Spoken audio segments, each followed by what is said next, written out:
नमस्कार सर्वांना होळीच्या खूप खूप शुभेच्छा आणि आशा करते की सगळ्यांचा आजचा दिवस छान गेला असेल आणि होळी पण सर्वांची छान अशी सेलिब्रेट हो. तर बघा, कोण कोण गावाकडची होळी मिस करते मला कमेंटमध्ये सांगा, कारण मी तर खूप मिस करते. कारण गावाकडे सगळे मिळून एकच होळी पेटवायची, तीही देवळासमोर. तसं इथं नाही आहे, इथं प्रत्येकाची सेपरेट होळी असते.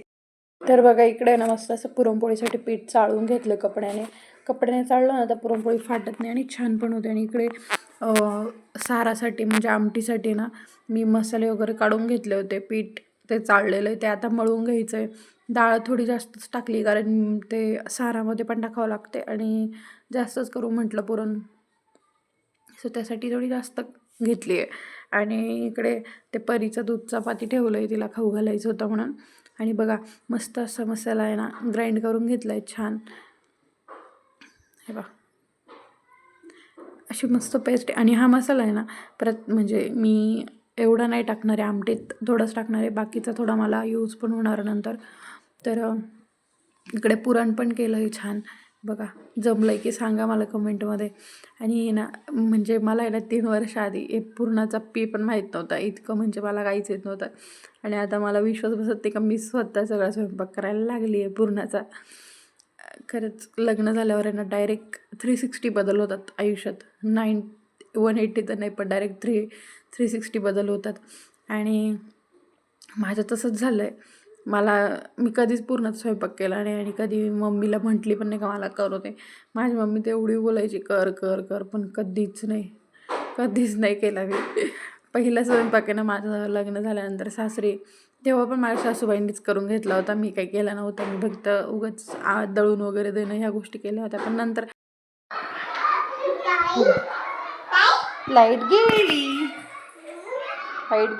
बघा, इकडं मस्त असे भजे वगैरे तळायचं काम चाललं आहे.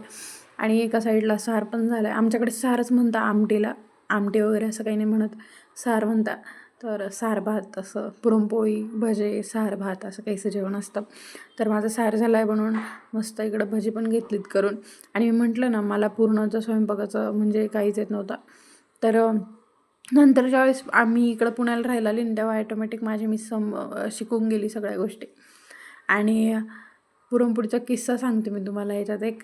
मी ज्यावेळेस आम्ही पहिल्यांदा पुरणपोळी करायला घेतली होती, नागपंचमीच्या दिवशी करायची होती मला. आणि त्या दिवशी पुरणपोळी करता करताच गॅस संपला होता. मग ती पुरणपोळी तेव्हा पण करायची राहून गेली होती, ती मी दुसऱ्या दिवशी शिफ्ट केली, पण तेव्हा का पण केली. असा काहीसा किस्सा झाला होता तिचा. खूप मोठा किस्सा होता पण तो, आणि हसण्यासारखा होता. बट असं, आता इकडं मस्त 7 चाणक्या करून घेतल्या, छोट्या छोट्या पोळ्या करून घेतल्या होत्या ते होळीला नैवेद्य दाखवण्यासाठी. आणि ह्याची ना अशा 7 चाणक्या करून आहे ना छोट्या छोट्या, त्या दोऱ्यात ओवायच्या आणि माळ घालतात आमच्याकडे. तुमच्याकडे घालता की नाही मला सांगा. तर बघा, एका साईडला दूध पण ठेवलं आहे. आणि लाईट गेली होती त्यामुळं मग मला काही शूट नाही करता आलं. नंतर फायनली बघा, अशी होळी मस्त आम्ही पेटवली होती. आणि पूजा वगैरे पण करून झाली होती. मी नंतर व्हिडिओ काढला आणि मी अशी रेडी झाली होती छान. त्यानंतर मग आम्हाला खाण्यासाठी पुरणपोळ्या करायला घेतल्या. इकडं देवाचा नैवेद्य पण काढून ठेवलं होतं मी. तर बघा, मला जमलं की नाही पुरणपोळ्या सांगा.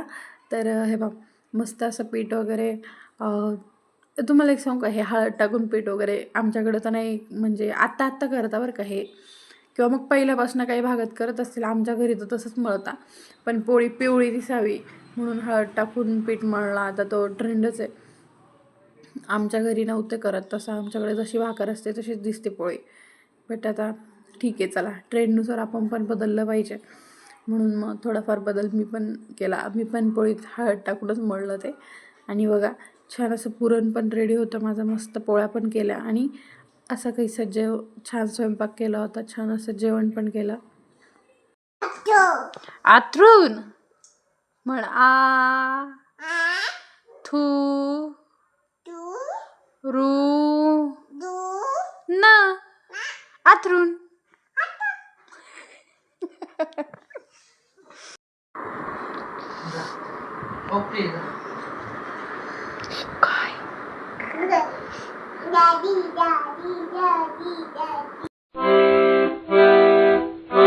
काय नेमकी लाईट गेली होती स्वयंपाकाच्या वेळेस, त्यामुळे ना मला पुढं ब्लॉग शूटच करता नाही आला आणि केलं थोडंफार अंधारात वगैरे मोबाईलच्या फ्लॅशलाईट टॉर्चने शूट. आणि नंतर होळीच्या वेळेस तर बिलकुल लाईट नव्हती आणि आली टाईमावर तर तोपर्यंत आम्ही बाहेर गेलो होतो आणि मोबाईलची बॅटरी पण लो झाली होती, त्यामुळे मग तिथं पण शूट नाही करता आला.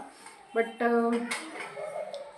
बघा मी जेवढं केलं ना कालचं शूट केलं आहे, टाकलं आहे मी ब्लॉगमध्ये काल काय काय झालं ते. आणि तर रात्रीचाच आता स्वयंपाक उरला आहे, थोडा भात वगैरे आमटी वगैरे म्हणजे सार. तर आता तेच मी सकाळच्याला तेच खाणार आहे, कारण कसं आहे फेकून देण्यापेक्षा. आणि म्हणतं ना शिळी पुरणपोळी जेवढी गोड लागते ना तेवढी त्याच्याने लागत, तसं आहे. शिळ्या पुरणपोळीचं ना खाण्यात वेगळीच मजा असते, भारी लागते, एक नंबर क्रिस्पी लागते. आणि बघा इकडे माझी सकाळी देवपूजा चालू होती, मी हनुमान चालीसा म्हणत होते आणि तर येऊन मला म्हणजे ती दुसरं पुस्तक मागत होती, सो ते दिलं तिला. आणि ती पण माझीच ॲक्टिंग करत होती, ह्या साईडला बसलेली होती ती, त्याच्यामुळं ती काही कॅमेऱ्यात आली नाही. आणि आता एवढी हुबेहूब माझी म्हणजे एकदमच काय म्हणतात त्याला नकल करायला लागली आहे ना, का विचारायलाच नको. आणि हे देव आहेत ना आज असे सकाळी असतात बरं का देवाऱ्यात, त्यानंतर ते देवाऱ्यातच दिसत नाही आहे, डायरेक्ट हॉलमध्ये. असं असते आमची रंगपंचमी, बाहेर तर डायरेक्ट पाणी बिनी चालू आहे. मी पटकन जाऊन पटकन निघून आली कचरा टाकायला, कारण आहे ना एक तर मी लवकर आंघोळ करून बसली आहे ना, आता परत आंघोळीचा इतका कंटाळा आला आहे, आता रंगपंचमीच्या दिवशी खेळायची. तर मी तुम्हाला मगाशी सांगितल्याप्रमाणे जसं पीठ आणि पुरण मी ठेवलं होतं रात्री जास्त करून, तेच आता करते पटापट खाण्यासाठी. आणि मग काय मस्त आम्ही दोघी परिपड हेच खाणार, मी पण पुरणपोळीच खाणार आहे. तिला आवडते पुरणपोळी, पहिल्यांदा नाही, तिने मागे पण थोडं एक घास खाल्लं होतं, पण तेव्हा तिला कळत नव्हतं ना, आता कळतं आहे. त्यामुळे मग आता ती पण आवडीने खाते, त्यामुळे मग चाललं आहे आता आमचं दोघींसाठी करायचं काम. आणि मग काय चला आम्ही पण जेवण करतो आता. आणि माझा व्लॉग पूर्ण बघा, अजून बाकी आहे थोडा. इकडं बघा ना, वेळेवर झोपली नाही आणि आता संध्याकाळ झाली आणि आता झोपली तुफान घरातला आमच्या. आणि डायरेक्ट संध्याकाळी आज मस्त मसाले भात आणि कोशिंबीर केली होती. CID बघता बघता छान असं जेवण केलं आम्ही. त्यानंतर हे बघा असं मला लाड करायचं काम चाललं होतं, तिला बिस्किट पाहिजे होते, मग काय नाही दिले तर हे बघा असं रागाने जाऊन झोपली. तर असंच काहीसा आमचा आजचा आणि कालचा दिवस होता. सो तर बघा माझा हा ब्लॉग आहे ना, मी 2 दिवस झालं शूट करून ठेवलं होतं, पण व्हॉइस ओव्हर करायला आहे ना अशी शांतताच नव्हती, सकाळी पण नाही आणि संध्याकाळी पण नाही. आणि हे असं आमचं डांबरट आता झोपतच नाही मी झोपल्याशिवाय, किंवा मग असे 11, 11:30, 12 वाजवते, त्यामुळं मग व्हॉइस ओव्हरचा विषयच येत नाही. मी पण झोपून घेते तोपर्यंत. म्हटलं चला आज तरी सकाळ सकाळी का होईना पण करून टाकू व्हॉइस ओव्हर आणि अपलोड करून टाकू. सो माझा ब्लॉग कसा वाटला, आवडला असेल ना तर नक्की लाईक करा. आणि हो, आमच्याशी रोज रोज नवीन नवीन छान छान व्हिडिओ बघायला आवडत असतील ना तर नक्की सबस्क्राईब करा आमच्या चॅनलला. आणि ब्लॉग पूर्ण बघितल्याबद्दल धन्यवाद. चला आशा करते की तुम्ही सर्व ठीक असाल आणि इथून पुढे ही काळजी घ्या. चला बाय बाय बाय.